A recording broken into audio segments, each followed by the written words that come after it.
Morning everyone. So yun, so our topic for today mga lalabs is regarding sa aking 8 years boyfriend na si Alvin. Ayan. So mga lalabs hindi na ako iiyak mga lalabs kasi sabi ko nga sa inyo few days ago na mula nung na-receive ko yung aking allocation from partner program. So sobrang lahat ng mga utang ko, binayaran ko na lahat mga lalabs. Lahat ng mga taong pinagkautangan ko, binayaran ko na silang lahat. Okay?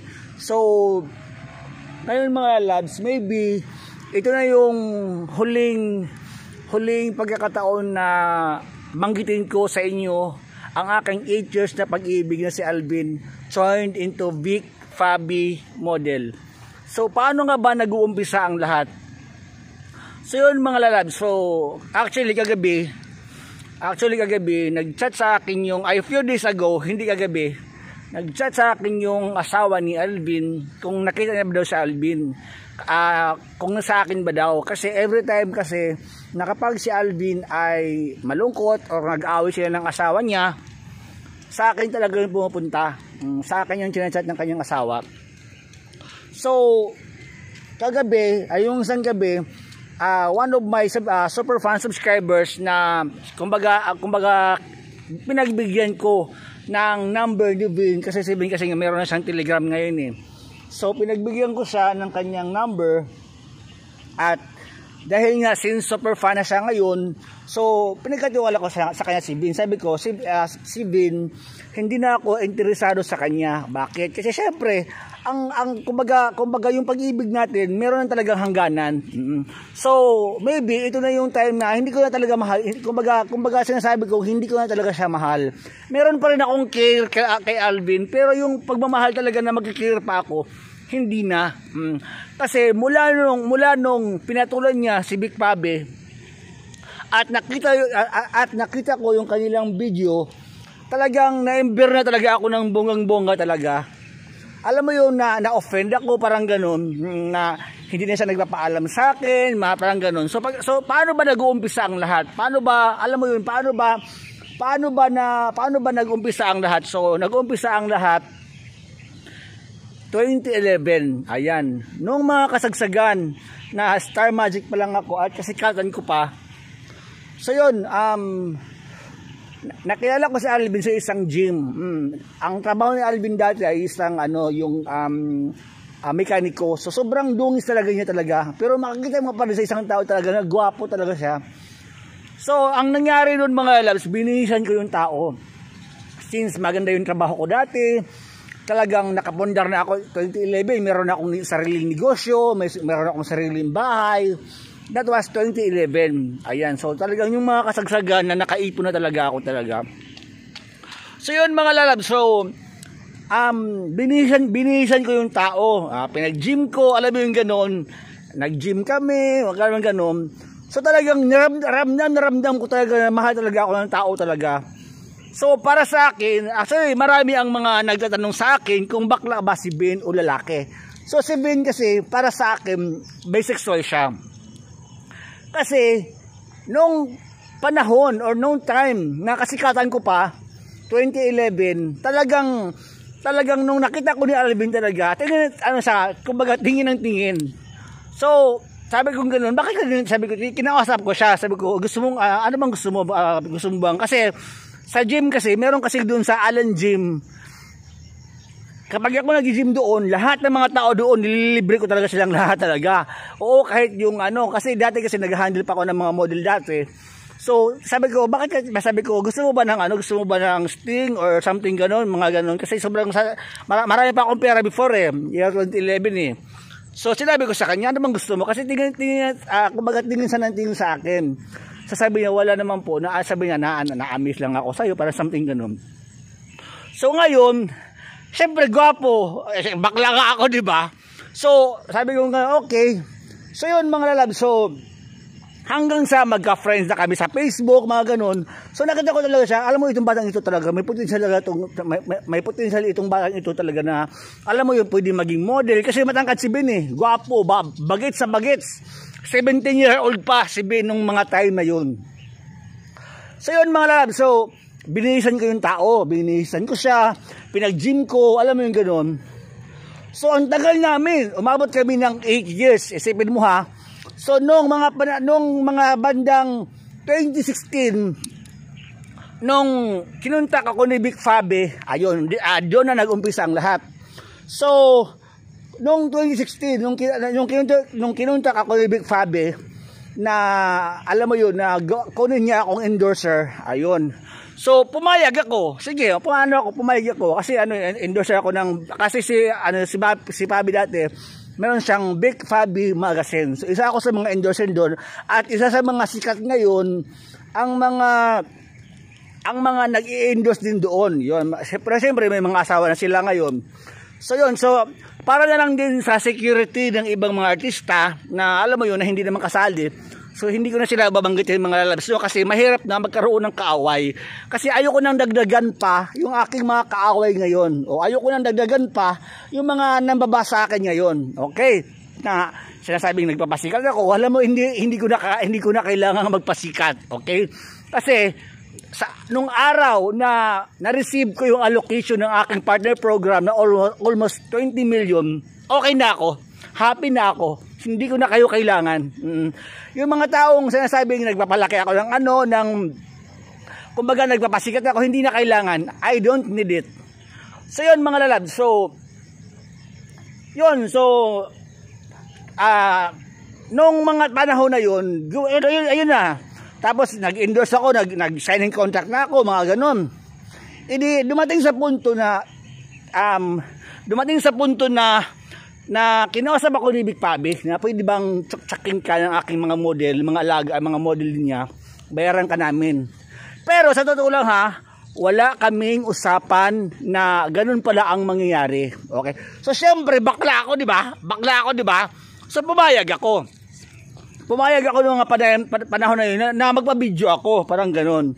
So, yun na mga lalab. So, pagkatapos noon, year 2019, doon na nag-umpisa ang lahat. Noong mga panahon na bininta ni Vic Fabi yung aming mga video at sobrang kasikatan na namin nung mga panahon na yun. Dahil malaki ang mga namin noon, malaki ang rates namin noon. Kumbaga malaki ang talent fee namin noong mga panahon na yun. So bininta ni Vic Fabi. Ayan, isipin mo kumikita siya ng dollar. Katulad ko ngayon na kumikita ako sa aking Just for Fans, Telegram channel, YouTube channel, Facebook channel, ang dami ko so kaya nga sinasabi ko sa inyo ngayon, hindi ko kailangang magpasikat. Okay? So hindi ko kailangang alam mo yun, manghingi pa ng atensyon ng ibang tao para pansinin niyo ako. Hindi na kailangan yun. Oo. Marami na akong mga taong natulungan, mga batang natulungan. Nagpaluwal na ako ng almost 3.5 million pesos sa aking charity fund. Oh. Kaya nga lagi ko sinasabi sa inyo na hindi ko na kailangan yon. No need. Wag na. Kahit na hindi nyo na ako kailangan pang pasikatin. Alam ko na, tapos na, okay na ako, happy na ako sa charity fund or allocation na na-receive ko. So yun, so back tayo kay Albino. So 2019. So noong mga panahon na lumabas na yung mga scandal namin, na-stress ako, sobrang na-stress talaga ako na gumamit ako ng drugs, mga ganun. At si Vin, hindi na rin kami okay kasi parang noong mga panahon na nakakatanggap na si Vin ng malaking pera, nagtatago na sa akin. Pinagtataguan niya ako, parang ganun, parang gusto niyang makipaghiwalay kasi siyempre parang gusto niyang i-explore yung buong mundo, parang ganun. So yun mga lalab, so yun na. So na-stress ako nung mga panahon na yun, gumamit ako ng drugs actually.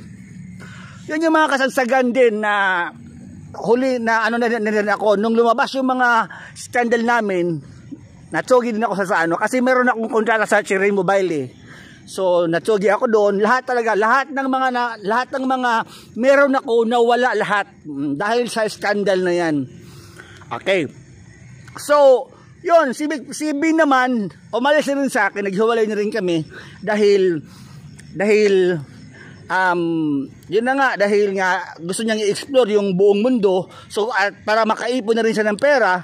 So dahil mahal na mahal ko naman yung tao, pinagbigyan ko na. Sabi ko, sige, kung saan ka masaya, ano ka ba? Sabi ko sa kanya, alam mo, kasi noong mga panahon na mayabang ako eh. Actually, kung meron mang taong mayabang, ako talaga yon. Ubod ako ng kayabangan, alam ko yon. Pero yung kayabangan na literal na proud ka sa sarili mo, parang ganun. Yun, so meron kasing mayabang na wala namang ibubuga. Pero kung mayabang ka na meron ka namang ibubuga, laban lang. Ako yun. So, pumayag, ayun na nga. So, pagkatapos nun, edi ngayon naghiwalay kami, di ba? So nung mga panahon na naghiwalay na kami, sobrang alam mo yun na stress ka, alam mo yung ganun, na stress ka sa buhay mo, gumamit ka ng drugs, parang ganun. So gumamit ako ng drugs actually. So noong mga panahon na offline tukhang, ayan, at noong mga panahon na yun nagkahiwalay kami ni Vin. Okay, so yun, nakulong ako actually. Kasi dahil Star Magic ako, di ba? So sa Quezon City ako na nakulong. Kasi doon ako dinampot eh. So pero taga Cavite ako, taga Bacoor ako. Yun, so yun na nga malala. So alam mo yun, so nung nakulong na ako, di ba? Pero talaga sa totoo lang talaga, walang nakuhang drugs yung mga pulis sa akin talaga. Walang nakuhang drugs actually. Kaya ako nakulong dahil sa mga barkada, sa mga kaibigan, mga gago, mga walang hiya, mga alam mo yun, mga marites. Yun. Kumbaga sinuplong nila ako. Tinuro nila ako actually. Kasi yung mga kaibigan ko nakulong na din eh. So yun mga lalab, so sad story na sabi ko nakulong ako, di ba? So nung makulong ka, dahil sa akin yung pamilya ko, sabi na sa akin ng pamilya ko, mabulok ka dyan sa bilangguan dahil sa sobrang kayabangan mo, mga ganun. Talaga, tiniis ko ang lahat talaga, nagtiis talaga ako. Sobrang tiniis ko ang lahat talaga. Binugbog ako sa kulungan. Isipin mo ha, binugbog ako sa kulungan. Sabi niya, ikaw mayabang ka, putang ina ka. Sabi ng mga bakla doon, kasi bakla ako, di ba? Binugbog ako ng mga bakla, binugbog ako ng mga bakla doon sa kulungan. Kasi doon sa kulungan, bawal ang mga angas-angas doon. Bawal ang doon, kahit na bagong salta ka, kailangan kang makikipaghalubilo sa mga doon, makikipaghalubilo sa mga tao doon. Binugbog ako ng mga bakla doon, iretoke yung mukha ko, di ba? May retoke sa mukha ko, di ba? May sa mukha ko eh. So binugbog ako ng mga bakla doon. Nung malaman ng mayor na artista pala ako sa Laya, nung malaman niya, inakyat niya ako, binigyan ako ng kapangyarihan doon. So kapag mayor di mayores ka doon, kapag mayora ka doon, may kapangyarihan ka doon. Kasi ang leader ng kulungan, mayores at saka mayor. Yung mayor, sila yung nag-handle ng isang grupo, isang team. Mayores, siya yung pinaka-head ng mga grupo. Ayan, parang purok, parang gano'n, parang dorm, dorm. So yun, inakyat ako, naging asawa ako ng mayor mayor. So nung mayaman ng mayor na may pera ako sa Laya, inakyat niya ako. Ayun, tapos yun na nga mga lalabs, yun na nga. So actually yun hindi ko na naiyak na ako, hindi ko na napansin. So yun, tapos ito namang mayor, siyempre sa kulungan niya, lahat ng mga tao doon, may mga walang hiya. Lahat kulungan ngayon, di ba? So lahat ng mga tao doon, mga gago, mga mandurugas, mga hold-upper, mga pusher, lahat ng mga tao doon andon. So, mula nung pinatawad na ako ng pamilya ko, medyo naawa na sa akin yung pamilya ko, yun, nagpaluan na sila sa akin ng pera, kumbaga pinabadala na ako ng pera. Pero, di ba, sabi ko sa inyo, di ba, binugbog ako ng mga bakla, di ba? So, binugbog ako ng mga bakla doon, hindi ako lumaban kasi wasak na yung mukha ko eh. Tapos, nung inakyat na ako ng mayor, doon na ako lumaban. Lahat ng mga bakla ng bugbog sa akin, pinabartolina ko, tawag yan, pinaano ko, tawag yun, kumbaga binawian ko. Ayun. So ganun din ang gagawin ko ngayon kay Big Pabi. Ayan. So ang sino mang makakapagsabi sa akin kung saang lugar, eksaktong lugar, ngayon si Big Pabi, bibigyan ko ng tumataginting na 1 million pesos. Yan. Walang halong biro, walang harong itsos. 1 milyong piso sa sino mang taong makakapagbigay sa akin kung saan nakatira si Big Pabi. Ayan. So, ilalagay ko sa description ng vlog na to kung saan nyo ako meron akong Telegram channel, meron akong Facebook account, so kontakin nyo lang ako o sa Telegram channel or sa email ko. Yon, ilalagay ko sa description na to ng vlog na to kung saan nyo ako makukontak.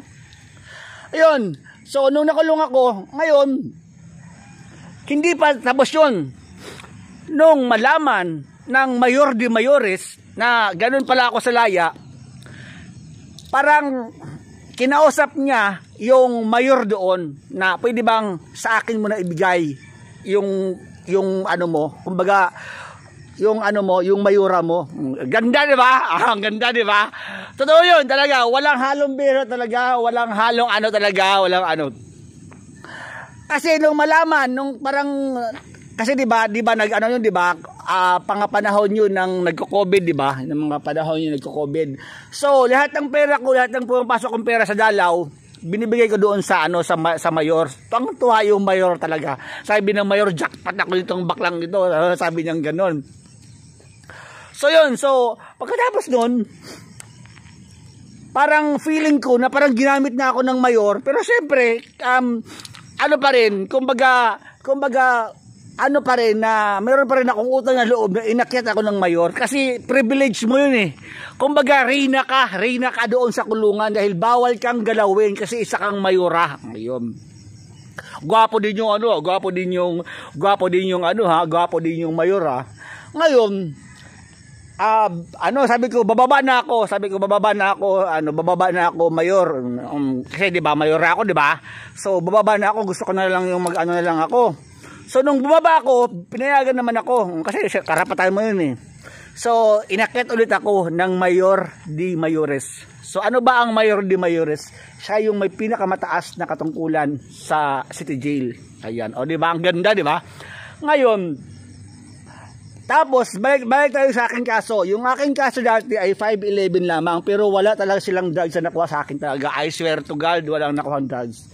So, doon sa kulungan, magbabasa ka lang ng ang trabaho mo lang, magbabasa ka ng Biblia, magsasamba ka, kasi nag-iglesia ako. So yun, so lahat sabi ko sa inyo talaga, nagpakabait talaga ako talaga. Alam ko kung salbahi ako, hindi yung salbahi na gumagawa ako ng kalukuhan, salbahi ako na alam mo yung may kayabangan din kasi ako. Pero yung sabi ko nga sa inyo, yung kayabangan na walang katotohanan, ako yung mayabang na literal na talagang talaga, ganun ako eh. Pero syempre, ang tao, may pagbabago ang tao, nagbabago ang tao. So yun, so tapos, yun, tapos nung sabi ko, Lord, alam mo ba, muntik na ako mamatay doon talaga dahil nagkasakit ako doon sa kulungan. Pero sabi ko, Lord, ito na yung huli Lord na magpapalam na ako, Lord, mamamatay na ako, Lord. Alam nyo ba, meron akong sasabihin sa inyo, no? Tapos nung sabi ko, pinikit ko na lang yung mata ko kasi sobrang payat ko na nagkasakit ako doon sa kulungan. Sabi ko, Lord, ito na yung Lord na kung saan mo man ako ilagay, Lord, okay lang. Alam mo ba, nagkasakit ako doon, sobrang payat ko na talaga doon. Nagkasakit ako talaga doon kasi walang dalaw, walang pagkain. Ganun kahirap sa kulungan talaga. Tapos sabi ko gano'n na, Lord, ikaw nang bahala sa akin, Lord. Alam mo ba, sobrang talaga, yung kapos na talaga ako naghininga talaga. Nung pagpikit ko ng mga mata ko, alam mo ba, parang nananaginip ako noon na umakyat ako sa isang mahabang tawag niyan, mahabang hagdanan. May nakita ko doon yung parang umiilaw-ilaw, gumaganon. may nagsabi sa akin na ito walang halong ano walang halong biro talaga. Sabi niya sa akin na ano, hindi ka pa patay, bumalik ka sa lupa. O sabi ko gumanon talaga. Ay sir talaga, hindi ako nagbibiro talaga. Sabi niya ganun, gumising ka, hindi ka mapatay, bumalik ka sa lupa. Pinabalik niya ako talaga. I swear talaga, mamatay man ako ngayon kung nagsinungaling ako talaga. Tapos ano, bumalik ako talaga. O bumalik ulit ako. Di ba hagdanan, di ba?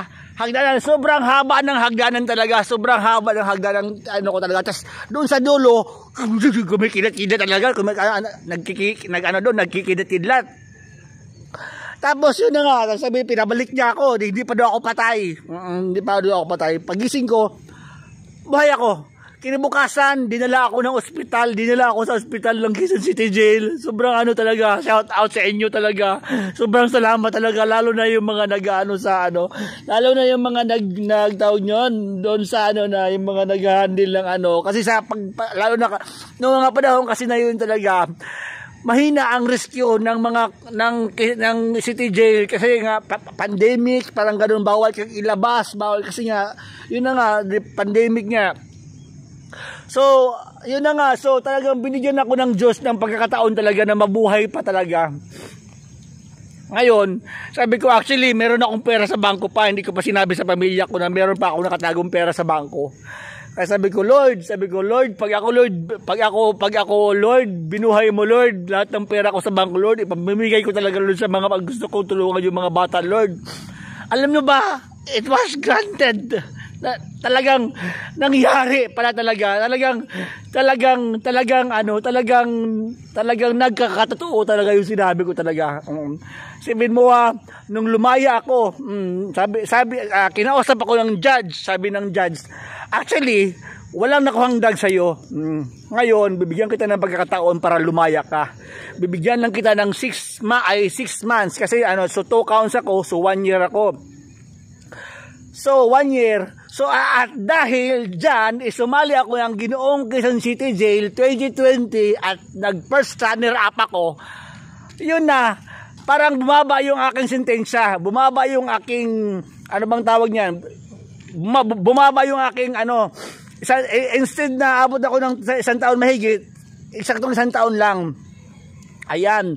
So, yun na, sabi ng ka na, 1 taon lang. So, since nanalo ako ng Ginoong Quezon City Jail 2020 at nag-first runner up ako, ayun, yun na, medyo bumaba yung aking hatol. Ayun na, so nag-plea bargaining pa ako. Talagang lahat ng swerte talaga, lahat ng swerte na alam mo yun, na natanggap ko talaga. Tinodo na lahat talaga. Lumaya talaga ako talaga. Nung lumaya ako, dumiretso ako ng simbahan, nanalangin ako. Sabi ko, Lord, salamat Lord na pinalaya mo pa ako, Lord. Binigyan mo pa ako ng isa pang pagkakataon na alam mo yun. Kaya talaga thankful at napunta pa ako sa mundo ng pagbablog. So, sobrang alam mo yun, sabi ko, maybe ito na yung time na para magbago naman tayo. Hindi na yung puro na lang tayo. Alam mo yun. So, ayun na. So, balik na tayo kay Vin. So, kagabi nag-chat sa akin yung sanggabi actually na yung asawa niya na mag-aaway sila dahil nalaman ng asawa niya na may scandal si Ben. Nag-aaway sila lagi silang magkakaaway, laging alam mo ba si Ben, napakagwapo talaga nun talaga. Kung meron mang taong nagagapuhan talaga ako, si Ben talaga yun. Sobrang gwapo talaga. Isipin mo, ang tawag sa akin nun, nako, pag ako kasama ni Ben, sabi ko sa inyo, para akong reyna. Oo, sabi ko, ayoko nang ginagalit niya ako, ayaw niya nang nagagalit ako. Ay, ganun si Ben pagkasama ko. Ay, kasi pagmamayabang lang talaga, walang halong biruan lang talaga. Ayaw niya nang nagagalit ako kasi iba ako pag nagagalit ako eh. Siya ang binubugbog ko actually. Binubugbog ko si Ben actually pag ako galit. Yun. So, yun na nga mga lalab. So, naawa ko kay Ben, pero syempre hindi ko na mahal si Ben ngayon, pero ano na lang, caring na lang, para na lang sa kanya. Ayun, so kaya ngayon kung makita nyo, diba, hindi na ako nakikipagkaibigan. Marami ako mga kaibigan, hindi na ako nakikipagkaibigan, lalo na sa mga kapwa ko bakla, mga parehong bakla, kasi alam ko, kumbaga na-experience ko na yun eh. Hindi na ako nakikipagkaibigan talaga. Sad to say ha, na ano, hindi yung, what I mean, yung mga kung saan kami nakakarating, yung mga bakla, di ba? Parang ano lang, say hi, hello, kain, lalabas kami. Pagkatapos na kumain, uwi na ako, ganun ako ngayon. Alam niyo ba kung saan ako nakikipagkaibigan sa mga bata? Mas maganda pa makikipag-usap sa mga bata kaysa mga malalaking tao. Kaysa mga toxic na tao. Mas maganda pa yung makipag-usap ka sa mga bata na papatawanin ka pa, sumaya pa yung buhay mo. Literal talaga, I swear, walang halong anuhan talaga. Mas maganda makipag-usap sa mga bata actually. So yun mga lalab, so sobrang yun na nga yung mga lalab sa... Kaya ngayon babawi ako mga lalabs. Hindi ko sinasabing gagantihan ko si Big Pabi, babawian ko lang siya. At I mean, bigyan ko siya ng leksyon na nagkamali siya ngayon. Kung dati mayaman si Big Pabi, ngayon magkaubusan kami ngayon ng revenue. Magkakaubusan kami ng revenue ngayon. At ang sino mang makakapagturo sa akin, bibigyan ko ng 1 million pesos cash. Ayan. So, yun mga lalab. So, medyo mahaba na itong vlog na to. At sana, Bin, kung nasaan ka man ngayon, ayan, kontakin mo pa rin ako, love, pa rin kita. Sana, love pa rin. So, pa rin, syempre may care pa rin ako sa kanya, may care pa din. Pero yung magiging kami ulit, hindi na mangyayari yun. Ang tawag yun, pero pag makita ko sa Ben talaga, love ko pa rin talaga siya actually. Love ko pa rin yung tao kasi. Pero hindi na ako makikipagjowa sa kanya ha, hindi na. Wala nang ganun. So yun. So tapos na natin vlog mga lalabs. No? Medyo mahaba na itong vlog na to. So ito ang aking story ng aking buhay. Ayan. So sa mga hindi pa nakapag-subscribe ng aking YouTube channel, I am inviting everyone to please subscribe my YouTube channel, and please don't forget to hit the bell button para updated kayo sa mga bagong videos na upload ko. Always remember mga lalabs, na kung may pangarap ka sa buhay mo, gawin mo lang ito sa legal na paraan. Dahil minsan talaga, ikaw lang makakatupad ng wish mo. Bye-bye!